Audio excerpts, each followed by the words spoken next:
Hi students, ಇವತ್ತಿನ ವಿಡಿಯೋದಲ್ಲಿ ನಾವು ಸೊಲ್ಯೂಷನ್ ಚಾಪ್ಟರಲ್ಲಿ ಬರುವ ವೇಪರ್ ಪ್ರೆಷರ್ ಎನ್ನುವ ಟಾಪಿಕ್ ಮೇಲೆ ನ್ಯೂಮರಿಕಲ್ಸ್ನ ಸಾಲ್ವ್ ಮಾಡೋಣ. ನ್ಯೂಮರಿಕಲ್ ಸ್ಟಾರ್ಟ್ ಮಾಡೋದಕ್ಕಿಂತ ಮುಂಚೆ ಕಾನ್ಸೆಪ್ಟ್ ಹೇಳ್ಬಿಡ್ತೀನಿ ಏನಾಗುತ್ತೆ ಇಲ್ಲಿ ಅಂತ ಹೇಳಿಬಿಟ್ಟು. ವೇಪರ್ ಪ್ರೆಷರ್ ಯಾವಾಗ ನಮಗೆ ಡೆವಲಪ್ ಆಗುತ್ತೆ ಅಂದರೆ, ಫಾರ್ ಎಕ್ಸಾಂಪಲ್ ನೀವು ಒಂದು ಕಂಟೈನರ್ ಏನಾದ್ರೂ ಸಾಲ್ವೆಂಟ್ನ ತಗೊಂಡಿರ್ತೀರ, ಕನ್ಸಿಡರ್ ಇಟ್ ಆಸ್ ಸಾಲ್ವೆಂಟ್. ಹಾಗೆ ಇನ್ನೂ ಒಂದು ಕಂಟೈನರಲ್ಲಿ ನೀವು ಸಲ್ಯೂಟ್ನ ತಗೊಂಡಿರ್ತೀರ. ಇಲ್ಲಿ ಏನು ಸಾಲ್ವೆಂಟ್ ಇರುತ್ತೆ ಇದಕ್ಕೆ ಒಂದು ವೇಪರ್ ಪ್ರೆಷರ್ ಅಂತ ಇರುತ್ತೆ. ಓಕೆ, ಫಾರ್ ಎಕ್ಸಾಂಪಲ್ ಇದನ್ನು ಏನಾದ್ರೂ ನಿಮಗೆ ಎಕ್ಸಾಮ್ನಲ್ಲಿ ಕೊಟ್ಟಾಗ ಮೋಸ್ಟ್ ಆಫ್ ದ ಟೈಮ್ಸ್ ಇದಕ್ಕೆ ಕ್ವಶನ್ನಲ್ಲಿ ಏನಿರುತ್ತೆ, ನ್ಯೂಮರಿಕಲ್ ಪ್ರಾಬ್ಲಮ್ನಲ್ಲಿ ವಾಟರ್ ಅಂತ ಇರುತ್ತೆ, ಹಾಗೆ ಬೆನ್ಝೀನ್ ಅಂತ ಇರುತ್ತೆ. ಓಕೆ, ರಿಮೆಂಬರ್ ಇದೆರಡೇ ಪಾಸಿಬಿಲಿಟಿ ಇದೆ. ಓಕೆ, ಸೊ ಕನ್ಸಿಡರ್ ಇಲ್ಲಿ ಇದನ್ನು ಎ ಅಂತ, ಓಕೆ, ಅಥವಾ 1 ಅಂತ ಲೇಬಲ್ ಮಾಡ್ಕೊಳ್ಳಿ ಇದನ್ನು. ಓಕೆ, ಸಾಲ್ವೆಂಟ್ನ 1 ಅಂತ ಲೇಬಲ್ ಮಾಡ್ಕೊಳ್ಳಿ ಅಥವಾ ಎ ಅಂತ ಲೇಬಲ್ ಮಾಡ್ಕೊಳ್ಳಿ.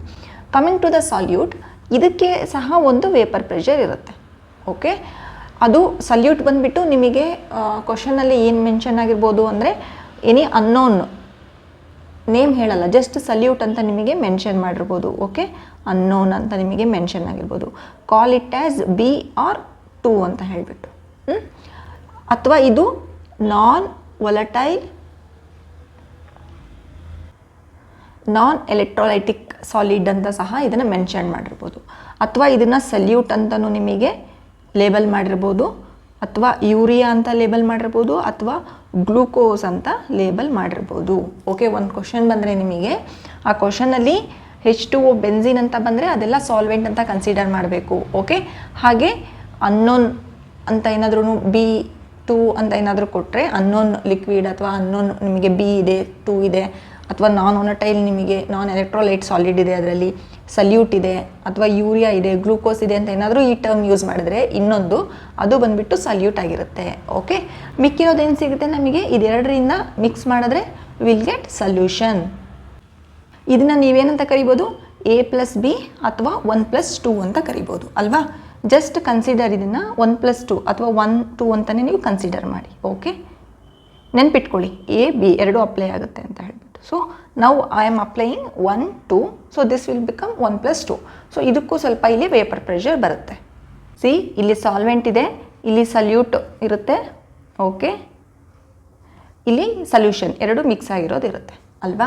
ಈ ಸ್ಟೇಜಲ್ಲಿ ನಾವು ಕನ್ಸಿಡರ್ ಮಾಡೋದಾದರೆ ಏನಾಗುತ್ತೆ, ಸಿ ಈ ಸಾಲ್ವೆಂಟ್ಗೆ ಏನೋ ಒಂದು ಪ್ರೆಷರ್ ಇರುತ್ತೆ. ಫಾರ್ ಕನ್ಸಿಡರ್ ವಾಟರ್ ಅಂತ ಹೇಳಿಬಿಟ್ಟು. ಓಕೆ, ಎಲ್ಲ ವಾಟರ್ ಅಂತ ಕನ್ಸಿಡರ್ ಮಾಡಿ, ಇಲ್ಲಿ ಇದು ಸಲ್ಯೂಟ್ ಅಂತ ಕನ್ಸಿಡರ್ ಮಾಡಿ. ಓಕೆ, ಸೊ ಇದು ಬಂದುಬಿಟ್ಟು ವಾಟರ್ ಹಾಗೆ ಸಲ್ಯೂಟ್ದು ಮಿಕ್ಸ್ಚರ್, ಅಥವಾ ವಾಟರ್ ಹಾಗೆ ಗ್ಲೂಕೋಸ್ದು ಮಿಕ್ಸ್ಚರ್, ವಾಟರ್ ಹಾಗೆ ಯೂರಿಯಾ ಮಿಕ್ಸ್ಚರ್, ಆ ರೀತಿ ಕನ್ಸಿಡರ್ ಮಾಡ್ತಾ ಹೋಗಿ.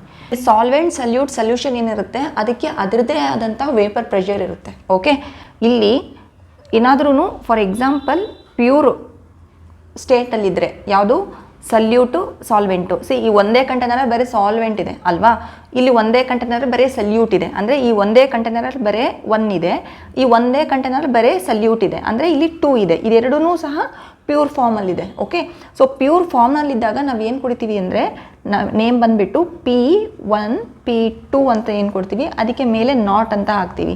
ಸೊ ಈ ನಾಟ್ ಹಾಕೋದ್ರ ಅರ್ಥ ಏನಂದರೆ ನಮಗೆ ಅದು ಪ್ಯೂರ್ ಫಾರ್ಮಲ್ಲಿದೆ ಅಂತ ಹೇಳುತ್ತೆ. ಓಕೆ, ಸೊ ಇಲ್ಲಿ ನಮಗೆ ಸಾಲ್ವೆಂಟ್ನಲ್ಲಿ ಏನಿದೆ ಈ ಕಂಟೈನರಲ್ಲಿ, ಇದರಲ್ಲಿ ಏನು ಪ್ರೆಷರ್ ಇದೆ ಅಂತ ನಾವು ನೋಡೋದಾದರೆ P1 ನಾಟ್ ಪ್ರೆಷರ್ ಇರುತ್ತೆ. ಓಕೆ, P1 ನಾಟ್ ಪ್ರೆಷರ್ ಇರುತ್ತೆ ಅಂದರೆ vapour pressure of pure solvent ಆಗಿರುತ್ತೆ ಇಲ್ಲಿ P1 ನಾಟ್. ಓಕೆ, ಇದರಲ್ಲಿರೋದು. ಹಾಗೆ ಕಮಿಂಗ್ ಟು ಸಲ್ಯೂಟು, ಇಲ್ಲೇನು ಪ್ರೆಷರ್ ಇರುತ್ತೆ, ಇಲ್ಲಿ ಬಂದುಬಿಟ್ಟು P2 ನಾಟ್ ಇರುತ್ತೆ. ಏನಕ್ಕಂದರೆ ಇಲ್ಲಿ 2 ಅಂತ ನೇಮ್ ಮಾಡ್ಕೊಂಡಿದ್ದೀವಲ್ವಾ, P2 ನಾಟ್ ಇರುತ್ತೆ. ಒಂದು ವೇಳೆ ಇದು B ಅಥವಾ ಏನಾದರೂ ಆಗಿದ್ದರೆ PB ನಾಟ್ ಆಗುತ್ತೆ. ಓಕೆ, ಹಾಗೆ ಇದೇನಾದರೂ ಗ್ಲೂಕೋಸ್ ಆಗಿದ್ದರೆ PG ನಾಟ್ ಆಗುತ್ತೆ. ಓಕೆ, ಸೊ ಇಲ್ಲಿ P2 ನಾಟ್ ಇರುತ್ತೆ ಪ್ರೆಷರ್ ಬಂದುಬಿಟ್ಟು. ಈ P2 ನಾಟ್ ಬಂದುಬಿಟ್ಟು vapour pressure of pure solute. Okay, pure solute ಏನಿದೆ ಅದರದ್ದು ವೇಪರ್ ಪ್ರೆಷರ್. ನೆಕ್ಸ್ಟು ಸಲ್ಯೂಷನ್, ಸಲ್ಯೂಷನಲ್ಲೂ ಒಂದು ನಮಗೆ ಪ್ರೆಷರ್ ಇರುತ್ತೆ ಅಲ್ವಾ, ಅದರದ್ದು ನಾವೇನು ಪ್ರೆಷರ್ ಇರುತ್ತೆ ಅಂತಂದರೆ ಇಲ್ಲಿ P1 + P2 ಪ್ರೆಷರ್ ಇರುತ್ತೆ. ಓಕೆ, ಇಲ್ಲಿ ಟೋಟಲ್ ಪ್ರೆಷರ್ ಇರುತ್ತೆ. ನೆನ್ಪಿಟ್ಕೊಳ್ಳಿ, ಇಲ್ಲಿ ಪ್ಯೂರ್ ಇರಲ್ಲ, ನಾಟ್ ಬರಲ್ಲ, ಇಲ್ಲಿ ನೆನ್ಪಿಟ್ಕೊಳ್ಳಿ P1 P2 ಅಂತ ಇರುತ್ತೆ. P1 P2 ಅಂದರೆ ಏನು ಅಂದರೆ, ಇದೆರಡನ್ನೂ ಮಿಕ್ಸ್ ಮಾಡಿದಾಗ ಇದರಲ್ಲಿ ಇಂಡಿವಿಜುವಲ್ ಆಗಿ ನಮಗೆ ಓಕೆ P1 ಹಾಗೆ P2 ಪ್ರೆಷರ್ ಡೆವಲಪ್ ಆಗುತ್ತೆ. ಇಲ್ಲಿ P1 ಅಂತ ಬಂದುಬಿಟ್ರೆ ಪಾರ್ಷಿಯಲ್ ವೇಪರ್ ಪ್ರೆಷರ್ ಅಂತ ಕರಿತೀವಿ ಆಫ್ ಸಾಲ್ವೆಂಟ್. ಇಲ್ಲಿ ಬರೆದಿದ್ದೀನಿ ನೋಡಿ. P1 ಅಂದರೆ partial vapour pressure of solvent. Okay, P2 ಅಂದರೆ partial vapour pressure of solute. Okay, ಇದೆರಡು ಎದರಲ್ಲಿರುತ್ತೆ? ಸಲ್ಯೂಷನಲ್ಲಿರುತ್ತೆ. ಓಕೆ, ಸೊ P1 ಅಂದರೆ ಈ P1 ಏನಿರುತ್ತೆ ಸಾಲ್ವೆಂಟ್ದು, ಅದರದ್ದು partial vapour pressure of solvent in solution ನೆನ್ಪಿಟ್ಕೊಳ್ಳಿ.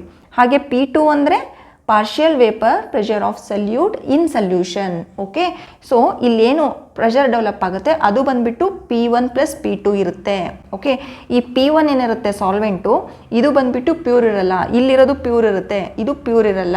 ಓಕೆ, ಸೊ ಹಾಗೆ ಇದು ಈಕ್ವಲ್ ಸಹ ಇರಲ್ಲ, ನೆನ್ಪಿಟ್ಕೊಳ್ಳಿ. ಓಕೆ, ನೆಕ್ಸ್ಟ್ ಇಲ್ಲೇನು ಇದನ್ನು ನಾವು P1 + P2 ಆಗಿರುತ್ತೆ ಇಲ್ಲಿ ಎಲ್ಲಿ ಸಲ್ಯೂಷನ್ನಲ್ಲಿ. ಸೊ P1 + P2 ಅಂತ ಅಂದರೆ ಇದನ್ನೇನು ಕರಿತೀವಿ ಅಂದರೆ ನಾವು P ಟೋಟಲ್ ಅಂತ ಕರಿತೀವಿ. P total equals to P1 + P2 ಆಗಿರುತ್ತೆ ಅಂತ ನಾವು ಕನ್ಕ್ಲೂಡ್ ಮಾಡ್ತೀವಿ ಇಲ್ಲಿ. ಓಕೆ, ವಿ ನೋ ದ್ಯಾಟ್ ಏನು ಗೊತ್ತು ನಮಗೆ? P1 equals to P1 naught X1. Okay, ಇದು ಬಂದ್ಬಿಟ್ಟು ರೋಡ್ಸ್ ಲಾ ಹೇಳುತ್ತೆ. ಇಲ್ಲಿ P1 ನಾಟ್ ಅಂದರೆ ಏನು? P1 ಅಂದ್ಬಿಟ್ರೆ ಇಲ್ಲಿ ಪಾರ್ಷಿಯಲ್ ಪ್ರೆಷರ್ ಆಫ್ ಏನಿಲ್ಲಿ ಇದೆ ಸಾಲ್ವೆಂಟ್ ಅದು. P1 ನಾಟ್ ಅಂದರೆ ಅದರದ್ದು pure form vapour pressure. X1 ಅಂದರೆ mole fraction. Mole fraction of 1 ಅಂದರೆ 1 ಅಂದರೆ ಯಾವುದು? ಇಲ್ಲಿ ಸಾಲ್ವೆಂಟ್ ಅಲ್ವಾ? ಇಲ್ಲಿ 1 ಅಂದರೆ ಯಾವುದು? ಸಾಲ್ವೆಂಟ್. ಮೋಲ್ ಫ್ರ್ಯಾಕ್ಷನ್ ಆಫ್ 1 ಬಂದುಬಿಟ್ಟು X ಆಗಿರುತ್ತೆ. ಅದನ್ನು ನಾವು ಸಬ್ಸ್ಟಿಟ್ಯೂಟ್ ಮಾಡಿದ್ರೆ ವಿಲ್ ಗೆಟ್ P1 ಅಂತ ಹೇಳ್ತಾರೆ. So this is also one important formula. ನಾನು ಇಲ್ಲಿ ಬರೀ ಫಾರ್ಮುಲಾಸ್ ಅಷ್ಟೇ ಲಿಸ್ಟ್ ಮಾಡ್ಕೊಂಡು ಹೋಗ್ತೀನಿ, ಇಲ್ಲಿ ಕಾನ್ಸೆಪ್ಟ್ ಎಕ್ಸ್ಪ್ಲೇನ್ ಮಾಡ್ತಾ ಇರ್ತೀನಿ. ನೆಕ್ಸ್ಟು ಇದು ಒಂದು ಫಾರ್ಮುಲಾ ಅಂತ ಅಂದ್ಕೊಳ್ಳಿ. ಈ ಫಾರ್ಮುಲಾನ ನಾವೇನಾದರೂ ನಮಗೆ ಗೊತ್ತಾಯ್ತಲ್ವ ಕಾನ್ಸೆಪ್ಟ್, ಇದರಲ್ಲಿ ನಾವು ಸಬ್ಸ್ಟಿಟ್ಯೂಟ್ ಮಾಡಿದ್ರೆ ಏನಾಗುತ್ತೆ? P total equals to P1 ಜಾಗದಲ್ಲಿ ಏನಾಗ್ಬೋದು ನಾವಿಲ್ಲಿ? P1 ನಾಟ್ X1 ಹಾಕ್ಬೋದು, ಪ್ಲಸ್ P2 ಜಾಗದಲ್ಲಿ P2 ನಾಟ್ X2 ಹಾಕ್ಬೋದು. ಸೊ ಇದು ಒಂದು ಫಾರ್ಮುಲಾ. ಇನ್ನು ಇಂಪಾರ್ಟೆಂಟ್ ಫಾರ್ಮುಲಾ ಯಾವುದು? P total equals to P1 + P2, ಹಾಗೆ P total equals to P1 naught X1 + P2 naught X2. ಇದೆರಡೂ ಸಹ ಇಂಪಾರ್ಟೆಂಟ್ ಫಾರ್ಮುಲಾಸ್. ಇದನ್ನು ಕ್ಯಾಲ್ಕುಲೇಷನಲ್ಲಿ ಯೂಸ್ ಮಾಡ್ಕೊಳ್ಳೋವಾಗ ಹುಷಾರು. ಓಕೆ, ನಿಮಗೇನಾದ್ರೂ ಇದರಲ್ಲಿ ಏನಾದರೂ ಕೊಟ್ಬಿಟ್ಟು ಇವು ಜಸ್ಟ್ ಸಾಲ್ವ್ ಮಾಡಿದ ನ್ಯೂಮರಿಕಲ್ಸ್ನ ಅಂದರೆ ಇದನ್ನೇ ಡೈರೆಕ್ಟಾಗಿ ಯೂಸ್ ಮಾಡ್ಕೊಳ್ಳಿ. ಓಕೆ, NCERTನಲ್ಲಿ ಏನು ಮಾಡಿದ್ದಾರೆ, ಇದನ್ನು ಮತ್ತೆ ಸಿಂಪ್ಲಿಫೈ ಮಾಡ್ಕೊಂಡಿದ್ದಾರೆ. ಏನಕ್ಕೆ ಸಿಂಪ್ಲಿಫೈ ಮಾಡ್ಕೊಂಡಿದ್ದಾರೆ? ವೆನ್ ಕ್ವಶನಲ್ಲಿ ಏನಾದ್ರೂ ಅನ್ಲೆಸ್ ಅವ್ರು ನಿಮಗೆ X1 X2 ಎರಡೂ ಕೊಡದೇ ಇದ್ದರೆ, ಯಾವುದಾದ್ರೂ ಒಂದು ಕೊಟ್ಟರೆ, ಅಥವಾ ನಿಮಗೆ X1 ಅಂದರೆ ಏನು, ನಮಗಿಲ್ಲಿ ನಂಬರ್ ಆಫ್ ಮೋಲ್ಸ್ ಬೇಕಲ್ವಾ, number of moles of N1 ಬೇಕು, ಹಾಗೆ ಇಲ್ಲಿ number of moles of N2 ಬೇಕು. ಸೊ ಇದೆರಡು ನಂಬರ್ ಆಫ್ ಮೋಲ್ಸ್ ಇಲ್ಲ ಒಂದು ವೇಳೆ ಅಂತ ಅಂದರೆ ಮಾತ್ರ ನೀವು ಸಿಂಪ್ಲಿಫೈ ಮಾಡ್ಕೋಬೇಕು. ಯಾವ ರೀತಿ ಮಾಡ್ಕೋಬೇಕು ಅಂದರೆ, ನಮಗೇನು ಗೊತ್ತಿದೆ ಇಲ್ಲಿ, ನಮಗೆ X1 + X2 ಈಕ್ವಲ್ಸ್ ಟು 1 ಅಂತ ಗೊತ್ತಲ್ವ, ಆಲ್ರೆಡಿ ಲಾಸ್ಟ್ ವೀಡಿಯೋದಲ್ಲಿ ನಾವು ಕಲ್ತಿದ್ದೀವಿ ಇದನ್ನು. ಸೊ ಇದನ್ನು ಇಲ್ಲಿ ನಾವು ಅಪ್ಲೈ ಮಾಡಿದ್ರೆ, ಫಾರ್ ಎಕ್ಸಾಂಪಲ್ ನಿಮಗೆ ಕ್ಯಾಲ್ಕುಲೇಷನಲ್ಲಿ X1 ಮಾತ್ರ ಕೊಟ್ಟಿದ್ದರೆ, ಓಕೆ, X1 ಮಾತ್ರ ಕೊಟ್ಟಿದ್ದರೆ ನೀವು ಇದನ್ನು ಬರೀ X1ಗೆ ಕನ್ವರ್ಟ್ ಮಾಡ್ಬೋದು. ಹೇಗೆ ಅಂದರೆ, ಇಲ್ಲಿ X1 ಅಷ್ಟೇ ನಿಮಗೆ ಬೇಕು ಅಂದರೆ ಏನು ಮಾಡಬೇಕು? X2 ಈಕ್ವಲ್ಸ್ ಟು 1 - X1 ಆಗುತ್ತೆ ಅಲ್ವಾ? 1 - X1 ಆಗುತ್ತೆ.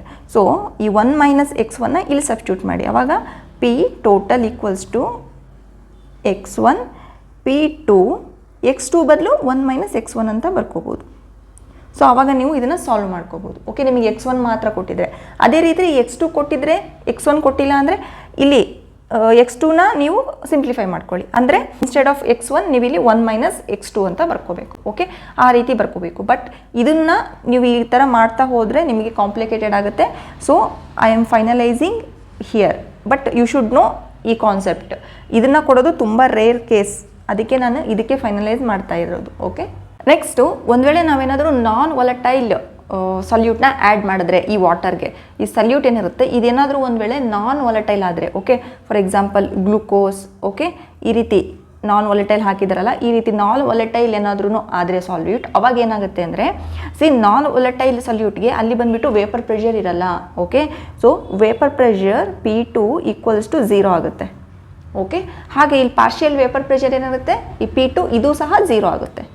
ಓಕೆ, ಇಲ್ಲಿ 0 ಇರುತ್ತೆ. ಯಾವಾಗ ನಾನ್ ವಾಲಟೈಲ್ ಹಾಕಿದ್ರೆ ಮಾತ್ರ, ನೆನ್ಪಿಟ್ಕೊಳ್ಳಿ ಇದು. ಇಲ್ಲ ಅಂದರೆ P1 + P2 ಇರುತ್ತೆ. ಇಲ್ಲಿ P2 ಅದರದೇ ಆದಂತಹ ಪ್ಯೂರ್ ನಮಗೆ ವೇಪರ್ ಪ್ರೆಷರ್ ಇರುತ್ತೆ. ಓಕೆ, ಇದನ್ನೇನಾದ್ರೂ ನಾವು ನಾನ್ ವಾಲಟೈಲ್ ಆ್ಯಡ್ ಮಾಡಿದಾಗ ಮಾತ್ರ ನಮಗೆ ಇಲ್ಲೇನಿರುತ್ತೆ ಸೊಲ್ಯೂಷನಲ್ಲಿ ಅದರದ್ದು ಬಂದುಬಿಟ್ಟು ವೇಪರ್ ಪ್ರೆಷರ್ ಸಾಲ್ವೆಂಟ್ದೇ ಆಗಿರುತ್ತೆ.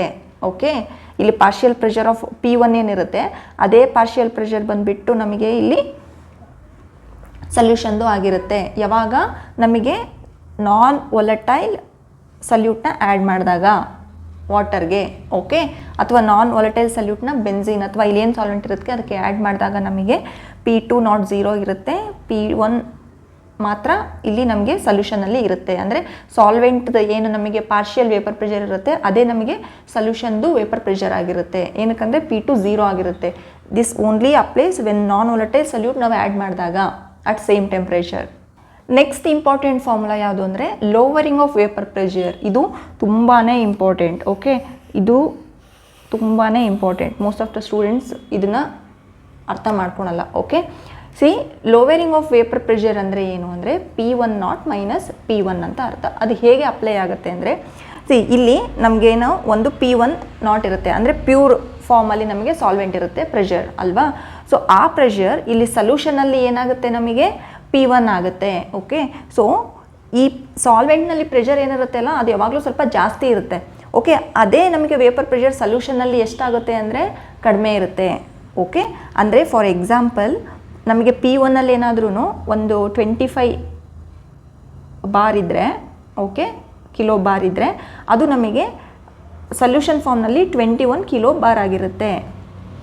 ಓಕೆನಾ, ಅಂದರೆ ನಮಗೆ P1 ಪ್ರೆಷರ್ ಎಷ್ಟಿದೆ ಇಷ್ಟಿದೆ, ಸಾರಿ P1 ಎಷ್ಟಾಗುತ್ತೆ ಇಷ್ಟಾಗುತ್ತೆ. ಸೊ ಇಲ್ಲಿಂದ ಇಲ್ಲಿಗೆ ಡಿಕ್ರೀಸ್ ಆಗಿದೆ ಅಲ್ವಾ. ಸೊ ಇಲ್ಲಿಂದ ಇಲ್ಲಿಗೆ ಎಷ್ಟು ಡಿಕ್ರೀಸ್ ಆಗಿದೆ, ಇಲ್ಲಿಂದ ಇದು ಟೋಟಲ್ ನಮಗೆ 4 ಕಿಲೋ ಬಾರ್ ಡಿಕ್ರೀಸ್ ಆಗಿದೆ ಅಲ್ವಾ. ಇಲ್ಲಿಂದ ಇಲ್ಲಿಗೆ ಬರೋವಾಗ ಪ್ರೆಷರ್ ಡಿಕ್ರೀಸ್ ಆಗುತ್ತೆ. ಓಕೆ, ಸೊ ಆ ಪ್ರೆಷರ್ನ, ಆ ವೇಪರ್ ಪ್ರೆಷರ್ ಏನು ನಮಗೆ ಡಿಕ್ರೀಸ್ ಆಗುತ್ತೆ ಆ ವೇಪರ್ ಪ್ರೆಷರ್ನ ನಾವು ಲೋವರಿಂಗ್ ಆಫ್ ವೇಪರ್ ಪ್ರೆಷರ್ ಅಂತ ಕರಿತೀವಿ. ಓಕೆ, ಅದನ್ನು ನಾವು ಹೇಗೆ ಮೆನ್ಷನ್ ಮಾಡ್ಬೋದು ಅಂದರೆ P1 - P1 ಅಂತ ಮೆನ್ಷನ್ ಮಾಡ್ಬೋದು. ಓಕೆ, ನೆಕ್ಸ್ಟು ಈ ಲೋವರಿಂಗ್ ಆಫ್ ವೇಪರ್ ಪ್ರೆಷರ್ನ ನಾವು ಅಗೇನ್ ಪಾರ್ಷಿಯಲ್ ಈ P1 ಜೊತೆಗೆ ನಾವು ಕಂಪೇರ್ ಮಾಡಿದಾಗ, ಓಕೆ, ಇದು ಲೋವರಿಂಗ್ ಆಫ್ ವೇಪರ್ ಪ್ರೆಷರ್ ಅರ್ಥ ಆಯ್ತಲ್ವಾ. ಇದನ್ನು ನಾವೇನಾದ್ರೂ ಅಗೇನ್ P1 ಜೊತೆ ಕಂಪೇರ್ ಮಾಡಿದ್ರೆ ಇಲ್ಲಿ, ಓಕೆ, ಸೊಲ್ಯೂಷನಲ್ಲಿ ಏನಿರುತ್ತೆ P1 ಆ P1 ಜೊತೆ ನಾವೇನಾದರೂ ಕಂಪೇರ್ ಮಾಡಿದ್ರೆ ವೇಪರ್ ಪ್ರೆಷರ್ ಆಫ್ P1 ಜೊತೆ ಕಂಪೇರ್ ಮಾಡಿದ್ರೆ 1 ಜೊತೆ ಕಂಪೇರ್ ಮಾಡಿದ್ರೆ ಅದು ನಮಗೆ relative lowering of vapour pressure ಅಂತ ಆಗುತ್ತೆ. ಓಕೆ, ಅದನ್ನು ನಾವು P1 - P1 / P1 ಅಂತ ಫಾರ್ಮುಲಾದಲ್ಲಿ ಕೊಡ್ತೀವಿ. ಓಕೆ, ಸೊ ಇವೆರಡು ಇಂಪಾರ್ಟೆಂಟ್ ಫಾರ್ಮುಲಾ. ಯಾವುದು ಲೋವರಿಂಗ್ ಆಫ್ ವೇಪರ್ ಪ್ರೆಷರ್ ಈ formula, relative lowering of vapour pressure ಈ ಫಾರ್ಮುಲಾ. ಓಕೆ, ನೆಕ್ಸ್ಟು ಈ ರಿಲೇಟಿವ್ ಲೋವರಿಂಗ್ ಆಫ್ ವೇಪರ್ ಪ್ರೆಷರ್ನ ನಾವು ಮೋಲ್ ಫ್ರ್ಯಾಕ್ಷನ್ಗೆ ನಾವು ಇದನ್ನು ಕಂಪೇರ್ ಮಾಡ್ತೀವಿ ಅಗೇನ್. ಅಂದರೆ ಇದೇನಿರುತ್ತೆ 1 ಏನೆಲ್ಲ ಇರುತ್ತೆ ಇಲ್ಲಿ ವೇಪರ್ ಪ್ರೆಷರ್ದು ಈ ರಿಲೇಟಿವ್ ವೇಪರ್ ಪ್ರೆಷರು ಅದು equals to mole fraction of solute ಇರುತ್ತೆ. ಏನಿರುತ್ತೆ ಈ ಸೊಲ್ಯೂಷನಲ್ಲಿ ಸಾಲ್ವೆಂಟ್ ಸಲ್ಯೂಟ್ ಇರುತ್ತೆ. ಅಂದರೆ 1 ಅಂತ 2 ಅಂತ ಕೊಟ್ಟಿದ್ದೀವಿ ಅಲ್ವ ನಾವಿಲ್ಲಿ. ಸೊ ಇಲ್ಲಿ ನಾವು ಮೋಲಾರ್ ಮಾಸ್ ಆಫ್ 1 ಇರುತ್ತೆ, ಮೋಲಾರ್ ಮಾಸ್ ಆಫ್ 2 ಇರುತ್ತೆ ಅಲ್ವಾ. ಹಾಗೆ ವೇಟ್ ಆಫ್ 1 ಇರುತ್ತೆ, ವೇಟ್ ಆಫ್ 2 ಮಿಕ್ಸರ್ ಇರುತ್ತೆ, ಎರಡು ವೇಟ್ನ ಮಿಕ್ಸ್ ಮಾಡಿರ್ತೀವಿ ಇಲ್ಲಿ ಅಲ್ವಾ. ಸೊ W1 W2 ಇರುತ್ತೆ ಅಲ್ವಾ. ಹಾಗೆ ಮೋಲ್ ಫ್ರ್ಯಾಕ್ಷನ್ ಸಹ ಇರುತ್ತೆ ಅದರದ್ದೇ ಆದಂತ ಹೇಳಿಬಿಟ್ಟು X1 X2 ಇರುತ್ತೆ. ಸೊ ಇದನ್ನು ನಾವು ಯೂಸ್ ಮಾಡಿಬಿಟ್ಟು ಈ ರಿಲೇಟಿವ್ ಲೋವರಿಂಗ್ ಆಫ್ ವೇಪರ್ ಪ್ರೆಷರ್ನ ನಾವಿಲ್ಲೊಂದು ಫಾರ್ಮುಲಾ ಕೊಡ್ತೀವಿ. ಅಂದರೆ ಈ ರಿಲೇಟಿವ್ ಲೋವರಿಂಗ್ ವೇಪರ್ ಪ್ರೆಷರ್ ಬಂದುಬಿಟ್ಟು X2ಗೆ ಈಕ್ವಲ್ ಆಗಿರುತ್ತೆ. ಓಕೆ, ಮೋಲ್ ಫ್ರ್ಯಾಕ್ಷನ್ ಆಫ್ ಸಲ್ಯೂಟ್ಗೆ ಈಕ್ವಲ್ ಆಗಿರುತ್ತೆ. ಇನ್ನು ಇನ್ ಡೀಟೇಲ್ ಆಗಿ ಇದು ಇಂಪಾರ್ಟೆಂಟ್ ಫಾರ್ಮುಲಾ. ಓಕೆ, ಇದು ಇಂಪಾರ್ಟೆಂಟ್ ಫಾರ್ಮುಲಾ, ಇದು ಇಂಪಾರ್ಟೆಂಟ್ ಫಾರ್ಮುಲಾ. ಓಕೆ, ಇದನ್ನು ಸಿಂಪ್ಲಿಫೈ ಮಾಡಿ ಬರೆಯೋದಾದರೆ ಇದನ್ನು W2 × M1 / W1 × M2 ಅಂತ ಬರ್ಕೊತೀವಿ. ಓಕೆ, ಇಲ್ಲಿ ಮೆನ್ಷನ್ ಮಾಡಿದ್ದೇನೆ ಇದು ಏನು ಅಂತ ಹೇಳ್ಬಿಟ್ಟು W2 W1 M1 M2 ಇದು ಯಾವಾಗಲೂ ನೆನ್ಪಿಟ್ಕೊಳ್ಳಿ. ಫಸ್ಟು ಇದನ್ನು ಬಂದು ಈಕ್ವಲ್ಸ್ ಬರೀತಿರಲ್ವ, ಇಲ್ಲೇನು ಬರ್ಕೋಬೇಕು ಅಂದರೆ ಈಕ್ವಲ್ಸ್ ಬರ್ಕೊಂಡ್ಮೇಲೆ ಯಾವಾಗಲೂ first M1 M2 ಬರ್ಕೊಂಬಿಡಿ. Okay, M1 ಅಂದರೆ ಗೊತ್ತಿರಬೇಕು ನಿಮಗೇನಿದು. M1 ಅಂದರೆ ಏನು, this is molar mass of 1 ಅಥವಾ ಸಾಲ್ವೆಂಟ್. 1 ಅಂದರೆ ಸಾಲ್ವೆಂಟ್, ಓಕೆ, 2 ಅಂದರೆ ಸಲ್ಯೂಟ್. ಸೊ ಇಲ್ಲಿ ಏನು ಬರ್ಕೊಂಡಿರ್ತೀರ M1 M2 ಅದಕ್ಕೆ ಇಲ್ಲಿ ಆಪೋಸಿಟಾಗಿ ಬರ್ಕೊಳ್ಳಿ W2 W1 ಅಂತ ಹೇಳ್ಬಿಟ್ಟು. ಓಕೆ, ಸೊ ನಿಮಗೆ ಆ ಫಾರ್ಮುಲಾ ಸಿಗುತ್ತೆ. ಇದು ಸಹ ಇಂಪಾರ್ಟೆಂಟ್ ಫಾರ್ಮುಲಾ. ಇದು ಏನು ಅಂತ ಹೇಳಿಬಿಟ್ಟು ಇಲ್ಲಿ ಕೊಟ್ಟಿದ್ದೇನೆ. W2 W1 M1 M2 ಕೊಟ್ಟಿದ್ದೇನೆ ಏನಂತ ಹೇಳಿಬಿಟ್ಟು. ಹಾಗೆ ಇದು ಏನು relative lower of vapour pressure ಇದು. ಓಕೆ, ಹಾಗೆ ಲೋವರಿಂಗ್ ಆಫ್ ವೇಪರ್ ಪ್ರೆಷರ್ ಇದು. ನೆಕ್ಸ್ಟು ಈ 1 ನಾಟ್ ಅಂದರೆ ಏನು, ಇದು by pressure of pure solvent ಅಲ್ವಾ, vapour pressure of pure solvent. ಹಾಗೆ ನಮಗಿಲ್ಲಿ ಇಲ್ಲಿ ಬರೀಲ್ಲ, P1 ಅಂದರೆ ಏನು, it is vapour pressure of solvent, that is partial vapour pressure of solvent. Note ಮಾಡ್ಕೊಳ್ಳಿ, ಇದಿಷ್ಟು ಇಂಪಾರ್ಟೆಂಟ್ ಫಾರ್ಮುಲಾ. ನೋಟ್ ಮಾಡ್ಕೊಳ್ಳಿ, ಇದಿಷ್ಟು ಇಂಪಾರ್ಟೆಂಟ್ ಫಾರ್ಮುಲಾ. ದಟ್ ಈಸ್ 1 ನಾವು ತಗೊಂಡ್ರೆ 2 3 4 ಟೋಟಲ್ 4 ಫಾರ್ಮುಲಾ ಇಂಪಾರ್ಟೆಂಟ್. ಓಕೆ, ಈ 4 ಫಾರ್ಮುಲಾದಲ್ಲಿ ಬಂದುಬಿಟ್ಟು ಈ 2 ಫಾರ್ಮುಲಾ ಇಲ್ಲೇ ಮೆನ್ಷನ್ ಆಗಿರುತ್ತೆ. ಇದು ನಿಮಗೆ ನೆನಪಿರಬೇಕು, ಇದಿಷ್ಟು ಸೇರಿದ್ರೆ ರಿಲೇಟಿವ್ ವೇಪರ್ ಪ್ರೆಷರ್ ಅಂತ ಹೇಳ್ಬಿಟ್ಟು, ಇದಷ್ಟೇ ಅಂದರೆ ಲೋವರಿಂಗ್ ಆಫ್ ವೇಪರ್ ಪ್ರೆಷರ್ ಅಂದ್ಬಿಟ್ಟು. ಓಕೆ, ಸೊ 1 2 3 4 ಈ ಫಾರ್ಮುಲಾಸ್ನ ನೋಟ್ ಮಾಡ್ಕೊಳ್ಳಿ. ಈಗ ಕೆಲವೊಂದು ಪ್ರಾಬ್ಲಮ್ಸ್ನ ಸಾಲ್ವ್ ಮಾಡೋಣ. Okay, before solving the numericals ನಿಮಗೆ ನೆನಪಿರಲಿ, ಇಲ್ಲಿ ಪ್ರೆಷರ್ ಏನು ಕೊಡ್ತಾರೆ, ಓಕೆ, ಪ್ರೆಷರ್ ಏನು ಕೊಡ್ತಾರೆ ಕ್ಯಾಲ್ಕುಲೇಷನಲ್ಲಿ, ಅವ್ರೇನಾದ್ರೂ ಓಕೆ ಬಾರ್ ಅಂತ ಕೊಟ್ಟರೆ, ಓಕೆ ATM ಅಂತ ಕೊಡ್ಬೋದು, ಅಟ್ಮಾಸ್ಫಿಯರ್ ಪ್ರೆಷರ್ ಅಂತ ಹೇಳ್ಬಿಟ್ಟು, ಟಾರ್ ಅಂತ ಕೊಡ್ಬೋದು, ಓಕೆ mmHg ಅಂತ ಕೊಡ್ಬೋದು, ಅಥವಾ ಪಾಸ್ಕಲ್ ಅಂತ ಕೊಡ್ಬೋದು. ಓಕೆ, ಇದನ್ನೇ ಅವ್ರೇನಾದ್ರೂ ಕಿಲೋ ಬಾರ್ ಅಂತ ಕೊಡ್ಬೋದು, ಓಕೆ, ಹಾಗೆ ಕಿಲೋ ಪಾಸ್ಕಲ್ ಅಂತಲೂ ಕೊಡ್ಬೋದು. ಅವ್ರೇನಾದರೂ ಕೊಡಲಿ, ಅನ್ಲೆಸ್ ಎಲ್ಲ ಪ್ರೆಷರ್ ಏನು ಮೆನ್ಷನ್ ಮಾಡಿರ್ತಾರೆ ಅವರು ಅದೆಲ್ಲ ಒಂದೇ ಆಗಿದ್ದರೆ ಆ ಕ್ವಶನ್ನಲ್ಲಿ ಎಲ್ಲದೂ ಬಾರ್ ಬಾರ್ ಬಾರ್ ಅಂತ ಮೆನ್ಷನ್ ಮಾಡಿದ್ರೆ ನೀವಲ್ಲಿ ಏನು ಯೂನಿಟ್ ಚೇಂಜ್ ಮಾಡೋ ಅವಶ್ಯಕತೆ ಇಲ್ಲ. ಓಕೆ, ಆ ಕ್ವಶನ್ನಲ್ಲಿ ಏನಾದ್ರೂ ಎಲ್ಲ ಬರೀ ATM ಅಂತ ಕೊಟ್ಟಿದ್ರೆ ಅಲ್ಲೂ ಏನು ನೀವು ಯೂನಿಟ್ ಚೇಂಜ್ ಮಾಡೋ ಅವಶ್ಯಕತೆ ಇಲ್ಲ. ಓಕೆ, ಏನಾದರೂ ಕೊಡಲಿ ಇದರಲ್ಲಿ ಅವರು ಯಾವುದಾದ್ರೂ, ಬಟ್ ಎಲ್ಲದೂ ಒಂದೇ ಬಾರ್ ಬಾರ್ ಅಥವಾ ATM ಪಾಸ್ಕಲ್ ಅಂತ ಕೊಟ್ಟರೆ ನೀವು ಅದೇ ರೀತಿ ಸಿಂಪ್ಲಿಫೈ ಮಾಡ್ಕೊಂಡು ಹೋಗಿ, ಏನು ಯೂನಿಟ್ ಕನ್ವರ್ಷನ್ ಅವಶ್ಯಕತೆ ಇಲ್ಲ ಈ ಕ್ಯಾಲ್ಕುಲೇಷನ್ಸಲ್ಲಿ. Okay, next coming to the problem, ಇಲ್ಲಿ ಏನು ಕೊಟ್ಟಿದ್ದಾರೆ, the vapour pressure of pure benzene at a certain temperature is 0.850 bar. A non-volatile non-electrolyte solid weighing 0.5 gram when added to 39 gram of benzene, vapor pressure of the solution then is 0.845 bar. What is the molar mass of the solid substance? Okay, first ಏನು ಮಾಡಬೇಕು, ನೀವು ಒಂದು ನ್ಯೂಮರಿಕಲ್ಸ್ನಲ್ಲಿ given data ಬರ್ಕೊಳ್ಳಿ. Okay, given ಡೇಟಾಗೆ ನಿಮಗೆ 1 mark ಇರುತ್ತೆ, ನೆನಪಿರಲಿ. Okay, so you have to write given data, ಅಂದರೆ ನಿಮಗೆ ಗೊತ್ತಾಗುತ್ತೆ ಯಾವ ಫಾರ್ಮುಲಾ ಯೂಸ್ ಮಾಡಬೇಕು ಅಂತ ಹೇಳ್ಬಿಟ್ಟು, or else you will get confuse. Okay, so first write given data, ಏನೆಲ್ಲ ಡೇಟಾ ಕೊಟ್ಟಿದ್ದಾರೆ, ಯಾವ ರೀತಿ ಡೇಟಾ ಬರ್ಕೋಬೇಕು ಅಂದರೆ don't write randomly. Okay, so ನೀವು 1 by 1 ಬಂದರೆ you will not miss any data. Okay, ಇದೆಲ್ಲ ಟಿಪ್ಪೇ ನಿಮಗೆ ಎಕ್ಸಾಮ್ಗೆ ಹೇಗೆ ಇದನ್ನು ಸಾಲ್ವ್ ಮಾಡಬೇಕು ಅನ್ನೋದರಲ್ಲಿ ಇದು ಒಂದು ಟಿಪ್ ಕೂಡ. ಓಕೆ, ಫಸ್ಟ್ ನೀವು vapour pressure of benzene at pure benzene ಅಂತ ಹೇಳಿದ್ದಾರೆ. ನಾನು ಏನು ಹೇಳಿದೆ ಕಾನ್ಸೆಪ್ಟಲ್ಲಿ, ಬೆನ್ಝೀನ್ ಅಂದರೆ ಸಾಲ್ವೆಂಟಲ್ಲಿ ಬರುತ್ತೆ ಅಲ್ವಾ. 1 ಅಂದರೆ ಎಲ್ಲದೂ ಸಾಲ್ವೆಂಟು, 2 ಅಂದರೆ ಸಲ್ಯೂಟ್ದು. ಬೆನ್ಝೀನ್ದು ಏನು ಕೊಟ್ಟಿದ್ದಾರೆ ಇಲ್ಲಿ, ವೇಪರ್ ಪ್ರೆಷರ್ ಕೊಟ್ಟಿದ್ದಾರೆ ಅಲ್ವಾ. ವೇಪರ್ ಪ್ರೆಷರ್ ಆಫ್ ಬೆನ್ಝೀನ್ ಅಂದರೆ ಏನಾಯಿತು, ಇದು vapour pressure of benzene in pure ಫಾರ್ಮಲ್ಲಿದೆ, ಅದಕ್ಕೆ ನಾನು ನಾಟ್ ಹಾಕ್ಕೊತೀನಿ. ಎಷ್ಟು ಕೊಟ್ಟಿದ್ದಾರೆ, 0.850 ಬಾರ್ ಅಲ್ವಾ. ನೆಕ್ಸ್ಟ್ ಏನು ಕೊಟ್ಟಿದ್ದಾರೆ ಇಲ್ಲಿ, ನಾನ್ ವೊಲಟೈಲ್ ನಾನ್ ಎಲೆಕ್ಟ್ರೋಲೈಟ್ ಅಂತ ಹೇಳಿದ್ದಾರೆ, ಅಂದರೆ ಇದೇನು ಸಲ್ಯೂಟ್ ಹೇಳಿದ್ದೀನಲ್ವಾ, ಸಲ್ಯೂಟ್. ಸೊ ಅದು ಎಷ್ಟಿದೆ, W2 ಬರುತ್ತೆ ಸಲ್ಯೂಟ್. ಸೊ ಆ ಸಲ್ಯೂಟ್ ಬಂದುಬಿಟ್ಟು 0.5 ಗ್ರಾಮ್ ಇದೆ ಅಲ್ವಾ. Then added to benzene, benzene ಏನು solvent, that is weight of solvent ಎಷ್ಟು 39 ಗ್ರಾಮ್. ಓಕೆ, ಹಾಗೆ ಮೋಲಾರ್ ಮಾಸ್ ಕೊಟ್ಟಿದ್ದಾರೆ, ಯಾವುದು ಬೆನ್ಝೀನ್ದು, ಸಾಲ್ವೆಂಟ್ ಬೆನ್ಝೀನ್ ಬಂದುಬಿಟ್ಟು ನಮಗೆ ಮೋಲಾರ್ ಮಾಸ್ ಬಂದುಬಿಟ್ಟು 78 ಗ್ರಾಮ್ ಪರ್ ಮೋಲ್ ಕೊಟ್ಟಿದ್ದಾರೆ, ಅದು ಕೊಟ್ಟಿಲ್ಲ ಅಂದರೆ ನಿಮ್ಗೆ ಗೊತ್ತಿರಬೇಕು. ಹಾಗೆ vapour pressure of solution then is this much ಅಂತ ಕೊಟ್ಟಿದ್ದಾರೆ, ಅಂದರೆ P1 ಬಂದುಬಿಟ್ಟು ಇಷ್ಟ ಆಗುತ್ತೆ. ಓಕೆ, ನೀವು ಅನ್ಕೋಬೋದು P1 ಬಂದುಬಿಟ್ಟು ಸಾಲ್ವೆಂಟ್ ಅಂತ ಹೇಳಿದ್ವಿ, ಏನಕ್ಕೆ ಇಲ್ಲಿ ನೀವು P1ನ ಸೊಲ್ಯೂಷನ್ ತೊಗೊತಿದ್ದೀರಾ ಅಂತ. ಆಲ್ರೆಡಿ ಎಕ್ಸ್ಪ್ಲೈನ್ ಮಾಡಿದ್ದೀನಿ ಅಲ್ವಾ, ನಾನ್ ವೊಲಟೈಲ್ ಹಾಕಿದ್ರೆ ಏನಾಗುತ್ತೆ, ಅಲ್ಲಿ ಪಾರ್ಷಿಯಲ್ ಪ್ರೆಷರ್ ಬಂದುಬಿಟ್ಟು ಸಲ್ಯೂಟ್ದು 0 ಆಗುತ್ತೆ, ಆದ್ದರಿಂದ ಈ P1ನೇ ಸಲ್ಯೂಷನ್ದು ಅಂತ ಕನ್ಸಿಡರ್ ಮಾಡ್ಕೊತೀವಿ. ಓಕೆ, ಇಲ್ಲಿ ನಾವು ಮೋಲಾರ್ ಮಾಸ್ ಆಫ್ M2 ಕಂಡುಹಿಡಿಬೇಕು ಸಲ್ಯೂಟ್ದು. ಸೊ ಇದಕ್ಕೆ ಯಾವ ಫಾರ್ಮುಲಾ ಯೂಸ್ ಮಾಡ್ಬೋದು ಅಂದರೆ, ದಿಸ್ ಈಸ್ ನಮಗೆ ಫಿಟ್ ಆಗೋದು ಇದೆಲ್ಲ ಡೇಟಾಗೆ. ಇದೆಲ್ಲ ಡೇಟಾ ಸಬ್ಸ್ಟಿಟ್ಯೂಟ್ ಮಾಡಿದ್ರೆ ಏನಾಗುತ್ತೆ, 0.850 minus 0.845 divided by 0.850 equals to 0.5 into 78 divided by 39 into M2 find out ಮಾಡಬೇಕಾಗಿರೋದಲ್ವ. M2 ಹಾಗೆ ಬರ್ಕೊಳ್ಳಿ. ಸೊ ನೆಕ್ಸ್ಟ್ ಈ M2ನ ನಾವು ಫೈಂಡ್ ಔಟ್ ಮಾಡಬೇಕಂದ್ರೆ M2 ಇಲ್ಲಿ ಬರುತ್ತೆ, ಮಿಕ್ಕಿರೋದೆಲ್ಲ ಇಲ್ಲಿ ಹೋಗುತ್ತೆ.